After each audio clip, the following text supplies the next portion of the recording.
Je suis le commandant Didier Rémy et je suis actuellement animateur de la commission prévention incendie de la Fédération nationale des pompiers de France. Cette commission a la volonté d'améliorer, d'accompagner l'ensemble des travaux et issus des retours d'expérience, des interventions un peu dramatiques. Et nous travaillons actuellement sur deux sujets majeurs. Le premier, c'est la sécurisation des habitations collectives, particulièrement un axe sur les bâtiments anciens, et un deuxième sur la loi ESSOC.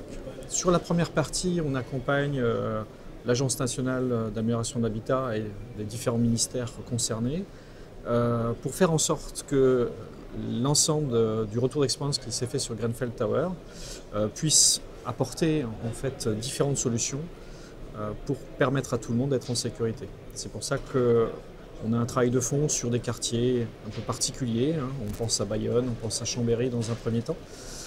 Et puis ça sera décliné certainement dans les règles à venir. Sur la loi ESSOC, cette loi qui va avoir une première ordonnance d'ici peu, elle commence à déroger aux règles en fait.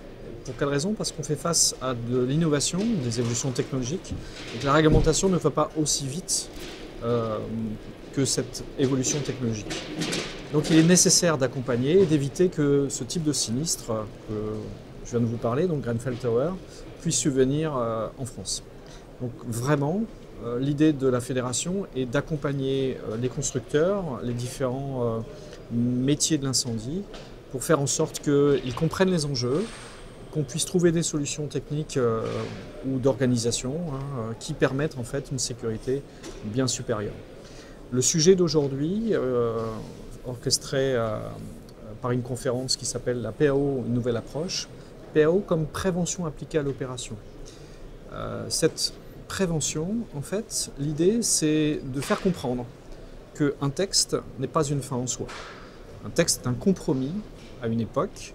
Il permet bien sûr de donner un axe, des idées intéressantes, je dirais même des fondamentaux.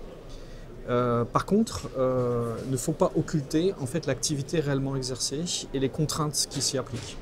Et auquel cas, effectivement, l'objectif de cette présentation d'aujourd'hui, c'est de faire en sorte que, comme d'habitude, on atteigne des objectifs réglementaires, des fondamentaux, qui permettent à toute personne d'être en sécurité. Et si on peut en plus améliorer la sécurité des biens et de l'environnement, eh bien, on essaye de le faire aussi.